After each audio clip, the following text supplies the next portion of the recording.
I got the Constitution 201 off tops, and I got the Constitution 101.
Who's my class?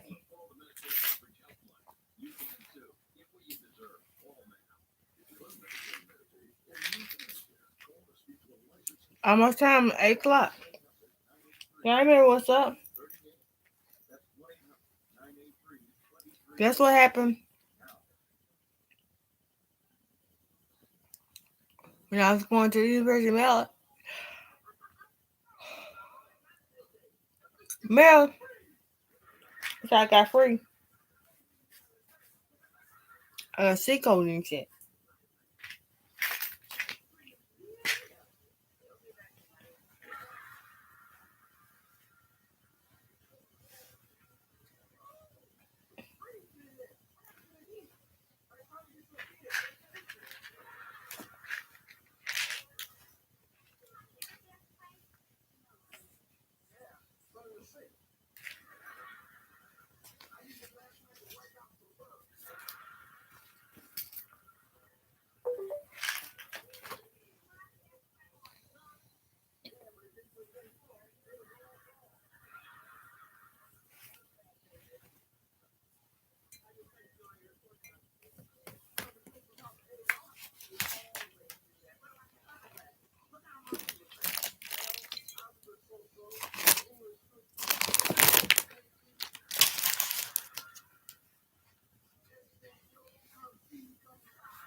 Then I'll be able to get my books.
Progressivism has been powerful for two kinds of reasons.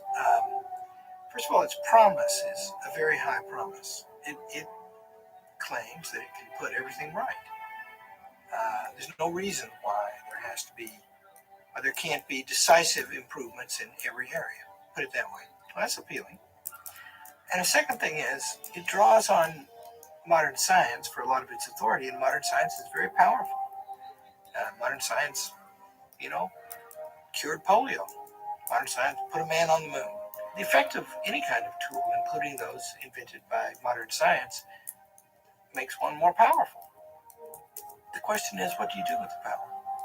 If you give absolute power or excessive power to a bunch of people, over time, they're very likely to abuse it. Remember, the richest country in the history of man in peacetime has assembled a debt larger than any in history. And it is getting to the place now where it's not going to be able to afford to go on. Hello, my name is Maggie, a senior at Hillsdale College studying theater and history. Welcome to week 1 of Constitution 201. Today, you'll be hearing from Dr. Larry Arnn, president of Hillsdale College, on the Founders' Constitution and the challenge of progressivism. Please watch.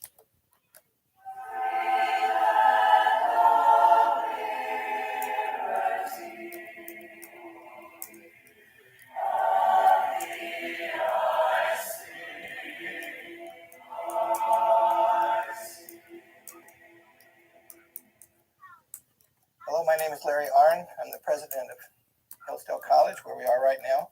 I'm also a professor of politics and history here, and I'm going to introduce you to the second class in our course on the Constitution of the United States. The second class is going to dwell on the second half of our Constitution reader. Hope you have a copy of that. And this second half of the reader brings us up to modern times, and it helps us to understand the background and the meaning of the great controversy that we're having here in America today. We claim that this controversy is a controversy between the constitutional form of government and the administrative or the bureaucratic or the progressive form of government.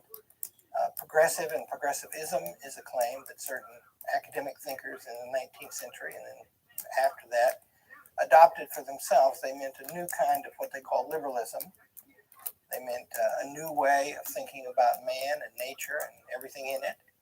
And the use of that term progressive, which is common in American politics today, it's become so again in the last 10 years. And it just so happens that the reason for that has to do with the work of several people, several of whom teach right here at Hillsdale College, and those people are teaching this course after me. They include R.J. Pastrito and Thomas West and a lot of friends of theirs, and Will Morrissey, I think, is teaching. And so you're hearing things in public that come from a scholarship that's been going on a long time. And this scholarship was a work of recovery. First, a work of recovery of the founding of America. What did it mean? What did the people who are responsible for the founding of America think? Why did they do what they did? But then second, so much has changed since then, including so much has changed in the way we think. Why do we think the way we think today? What is responsible for these vast changes, which are so vast, in fact, that they can't really be an accident? And so you're going to be hearing from some of the people who put that story together in ways that have consequences for public life today. You hear terms in public life that they have helped to discover. And my business today is to introduce to you that controversy. And I'm going to begin, if I may, by reminding you how we study American history and the Constitution here, how we understand it. These were things that were covered in the first course, and I'll go through them quickly again today just to get our minds around them again. The first thing is we think that American history can be understood in three phases. There's more than one way to understand it, but this works pretty well. In the first phase, the American Revolution happened, and they built a kind of government that had never been built before. There are many features about it that are simply unique, and they are summarized in those two great documents that make up the American founding, above all, the Declaration of Independence and the Constitution. And in the Declaration, some doctrines are cited. The idea of the laws of nature and of nature's God, that is to say, some kind of law that you can divine by looking about you in nature that is always pertinent, always commanding, and that all the laws that we make are in some sense judged by that law, the laws of the king, which are cited in several clauses in the middle of the Declaration of Independence to be very bad, to be violations of these laws of nature and of nature's God. And it's these violations that justify revolt against the king and throwing off his rule. And then, pursuant to those laws of nature and nature's God, there's the fact of human equality, that is to say, our equal rights to what they call in the Declaration of life, liberty, and the pursuit of happiness. And government exists to protect these rights. And then government to protect these rights effectively. And they do this right from the beginning of the founding. In the same time that the Declaration of Independence is being written, some of the same people are also working on the Virginia Constitution being written at the same time. And so constitutionalism, the Massachusetts Constitution, is another really spectacular example from the founding. Constitutionalism is necessary because, according to the founding, constitutionalism is a method by which we can all participate in rule. The government can be based on the consent of the governed practically through constitutions. And you might say these are the central things in the first phase. In the second phase, you have to think about the Civil War, because that is the most traumatic experience in American history. Still, the most costly war in all of American history, cost more American lives than even the two great world wars in which we fought. And the Civil War was a great test in the understanding of Abraham Lincoln of our commitment to this principle of equality, because it involved the question of race and the question of slavery. Slavery was present in the American colonies at the time of the American Revolution, and you can't find any prominent person at the time of the American Revolution who supports slavery, but it's there and they don't get rid of it fully. They get rid of it in more than 2/3 of the Union, but they don't get rid of it in all of the Union. And so that was something with which the nation had to grapple, and ultimately it grappled on a battlefield. That's the second phase. And the third phase is more modern, and it comes after the Civil War, and it's gone on for a long time. And that phase is the one we're in now. That is to say, there's a great contest of ideas. And those ideas affect the claims in the Declaration of Independence, and they affect the manner in which we govern ourselves, and so they affect the institutions of the Constitution.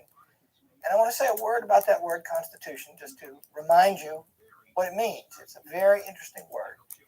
It comes from a Latin word that means to stand a thing firmly in place.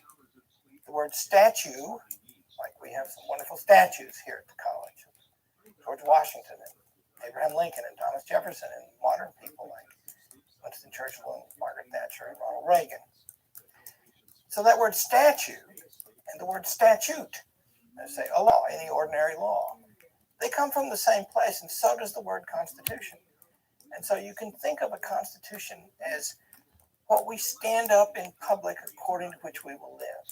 It's a big term. And so when there's a change in the Constitution, and there are very, very large changes today, then that means that there's some change of purpose or idea. It's a major thing that's going on. It just can't be that the government of the United States has changed in the way that it's changed. It's much, much larger than it was ever in the first 150 years of American history, much larger than was intended. But it does different things, and it pursues different purposes, and that means it's a constitutional change with a little c. It's a change in everything. And so those are those three phases. And in the first part of this Constitution course, we talked a lot about what are the main things about the Constitution. And the Constitution is a document of 3,000 or 4,000 words long. It's not very long. You can read it right through. And it's mostly full of details.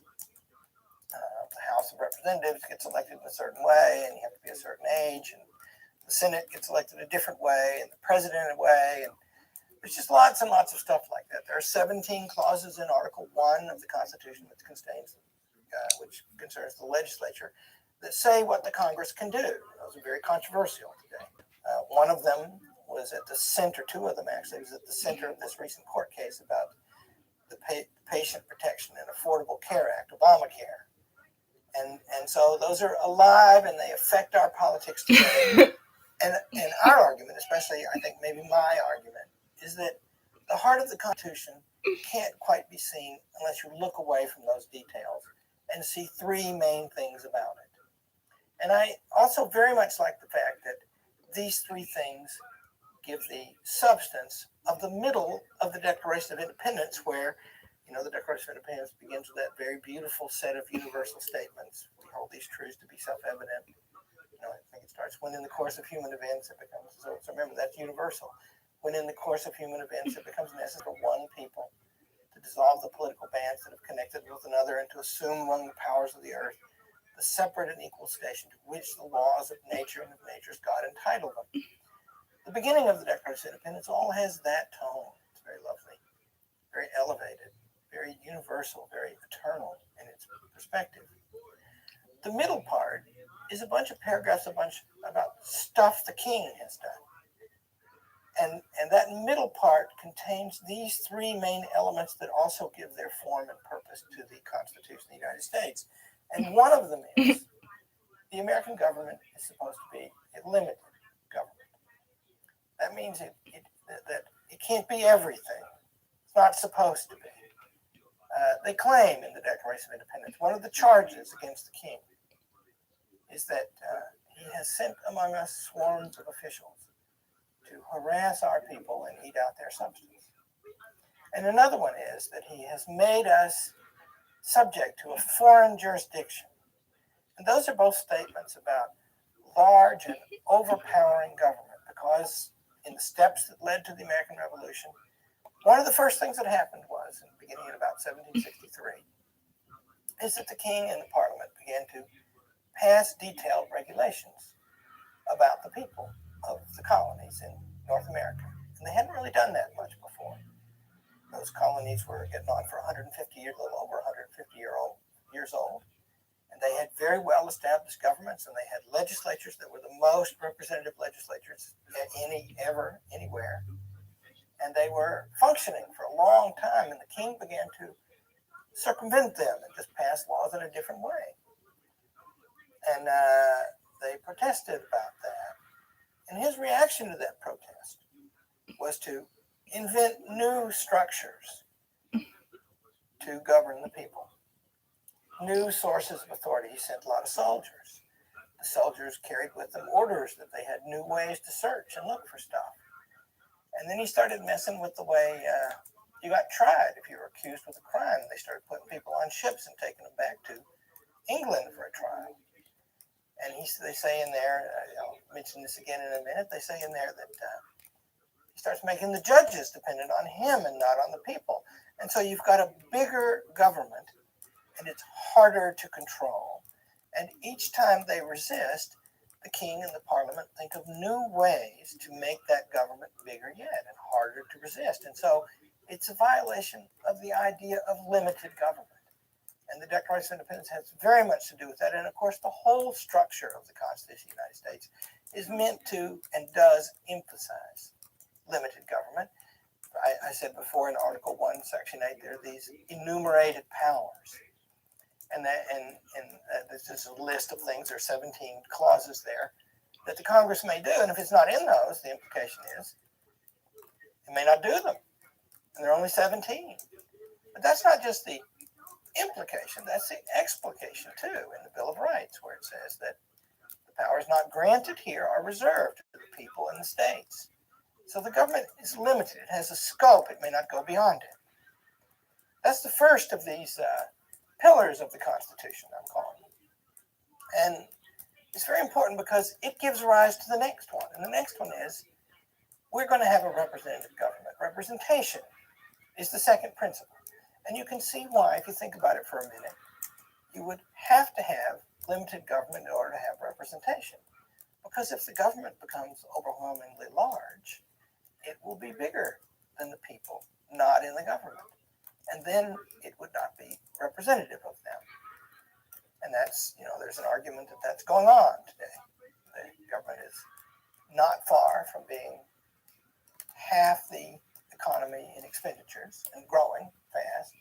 Actually, in the last 2 years, it's a fact little known that the total government of the United States has gotten a little bit smaller, but it's still close to a third, again, as big as it was 10 years ago. And healthcare is coming. That's a big part of the economy.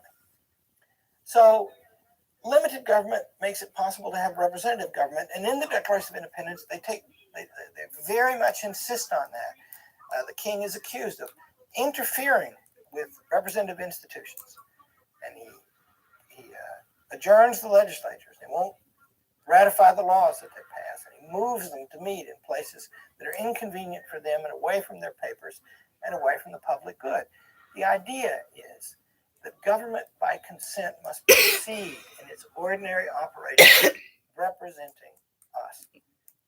And that's a very big feature of the Constitution. In fact, James Madison, in the 63rd Federalist Papers, James Madison, was the chief author, maybe along with Alexander Hamilton, of the Constitution. And Madison makes the point that our form of government takes great pride in this, that our form of government is the first purely representative form. That is to say, nobody gets any authority except directly or indirectly from the great body of the people.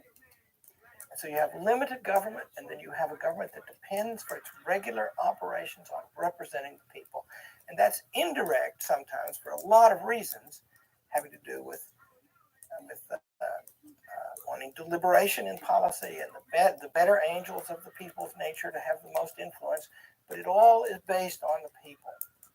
And that's a very important thing. And when you think about it today, very large parts, in fact, greater parts, much the most of the government of the United States, state, federal, and local, is organized in administrative agencies that are not elected by the people, and indeed have a measure, in one particular case, a very wide, almost a complete measure of independence from the popular will.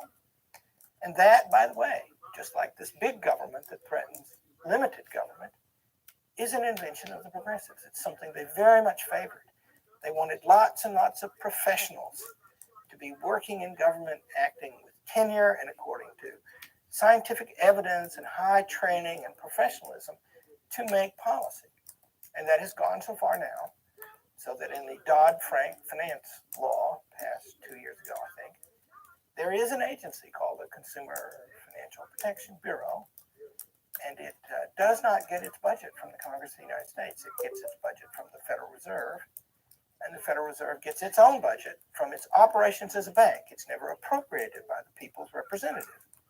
And indeed, in the law that sets up this Consumer Financial Protection Bureau, the Congress is actually forbidden to hold hearings inquiring into the budget of this agency.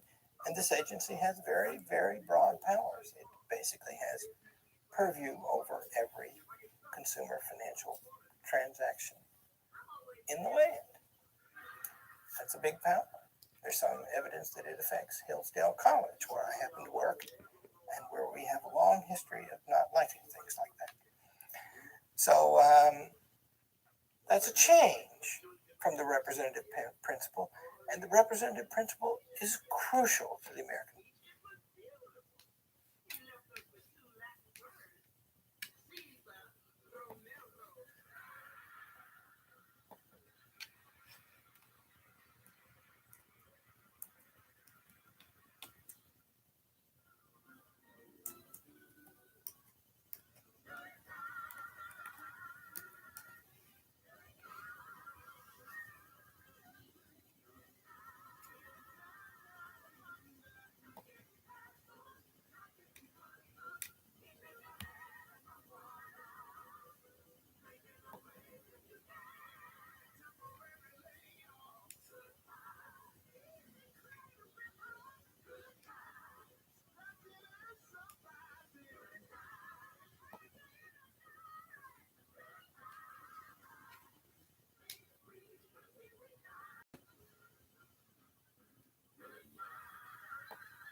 I better get a tablet in this bitch that's mine. I ain't paying for a motherfucking thing, bitch. Try me.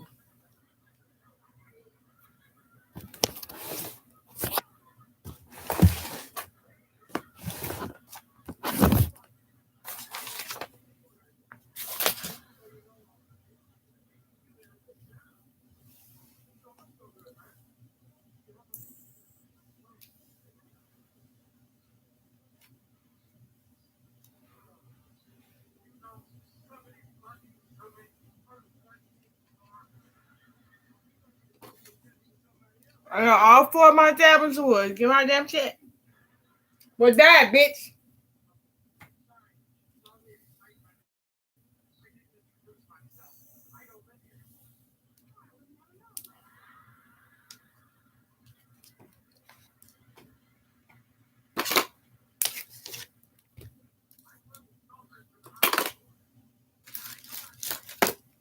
I'm not giving you shit, it ain't yours.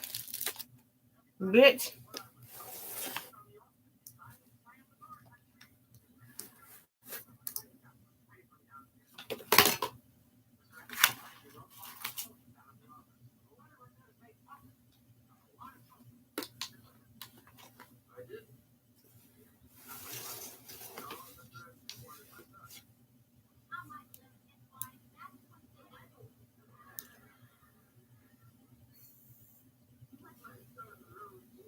And my motherfucker, Paisley motherfucker, hookah.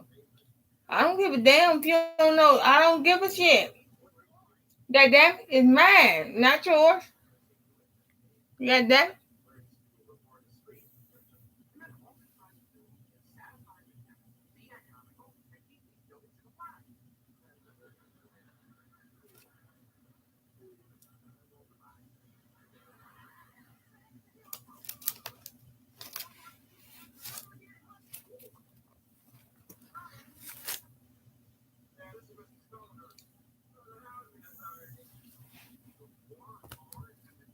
That motherfucker, I don't give a shit.